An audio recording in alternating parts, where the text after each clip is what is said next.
Good morning, friends, and welcome back. This is Cobra Guy, and I thought today would be an excellent opportunity to show off one of the major features of a false water cobra. If you look here, Nora has decided to demonstrate her hood, which is a series of it's a muscle thing she can do with part of her neck that flattens out, although technically she could do it to her whole body. She's right now choosing to do it at the neck, and usually it means that they're excited or they're a little scared. Um, Honestly, she does this whenever you set her in direct sunlight. I think she gets excited, or maybe that's to help her get more sunlight, which should help warm her up. But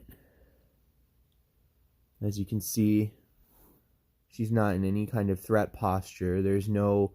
It's not a fear response or an aggression. It's purely just, I think she just wants more sunlight. Did get a little cold last night, so I think she's just looking for more sunlight. Well, that's all.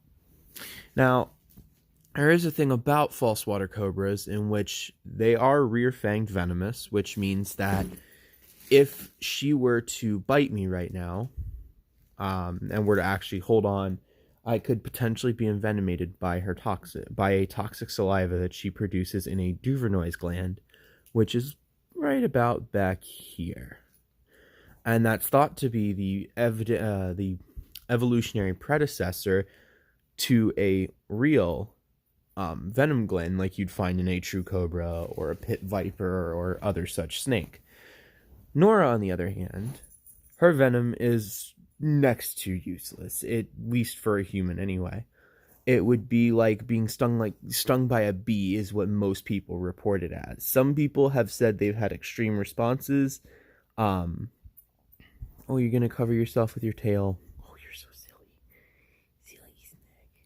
So silly. Some people have reported there's a man who's supposedly reported blindness, but that was never actually verified by a hospital, so we're taking that with a grain of salt. Most everyone who's been bitten has reported bee sting-like symptoms with a little mild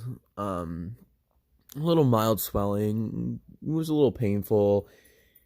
Occasionally you'll see some blistering, but that's very rare, and it's usually a sign that you're allergic to the venom, in which it will create an anaphylactic response.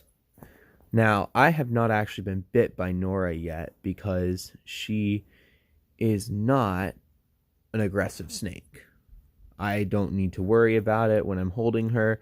I don't need to worry about petting her. I don't need to worry about any of it because she is such a little sweetheart that she does not fear me, and I don't fear her. I'm gonna just shift this over here to try to get a better picture without the light blinding her. Let's see if we can.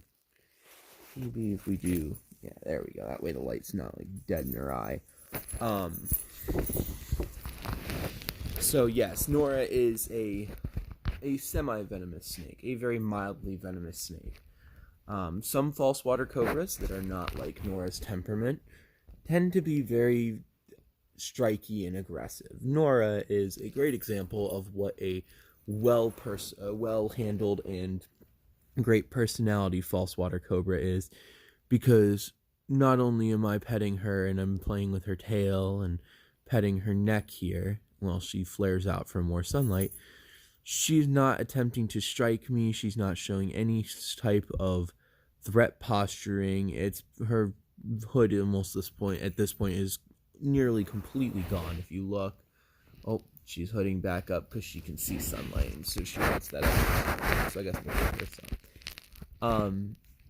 All in all, they are very rewarding pets because they tend to have more monitor level intelligence, more so than other snakes, which basically means that while she is a smart snake, she is still a snake.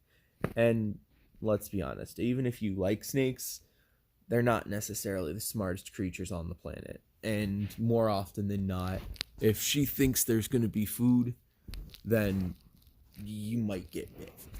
I've had a couple times where she's come close because I was curious to see if she would actually recognize my finger. And so I would feed her, and then I'd go to try to put her back in her cage, and she'll size up my finger and look and see if she thinks it's time it could be food. And then sometimes if she believes it's food, then she might strike. Well, actually she doesn't strike. She's more of a lazy eater. I might post the video for that some other time, or maybe later today when I feed her. Um all in all, she's a very, very smart snake, while she's also very, very gentle. And that's about a 50-50 chance on that personality.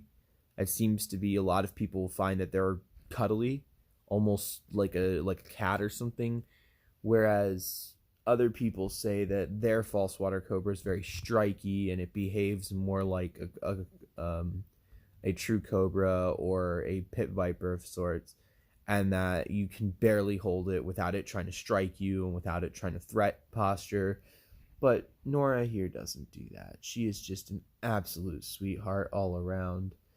And I am very, very glad to be able to share this adventure with you guys.